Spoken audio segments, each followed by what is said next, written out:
এই বিধানসভার মাননীয় স্পিকারের হাতে যেভাবে গণতন্ত্র জবাই হয়েছে,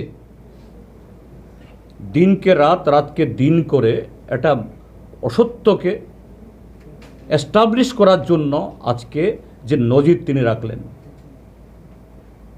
বিগত 3টা দিন বহু ধরনের তাদের যে অ্যাসল্ট,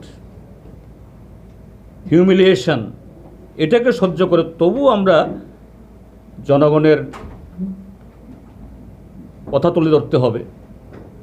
ত্রিপুরার যে 42 লক্ষ মানুষের তাদের অসহ্য অপমান ইত্যাদি সূচক ব্যবহার, এগুলোকে এবং স্পিকারের যে ধরনের আমাদের এই কণ্ঠস্বর স্তব্ধ করে দেওয়ার চেষ্টা, এর মধ্যেও কিন্তু দেখা গেল যে না, যে স্পিকার রেফারি হয়ে, আম্পায়ার হয়ে নিজেই তিনি শাসক দলের হয়ে খেলছেন,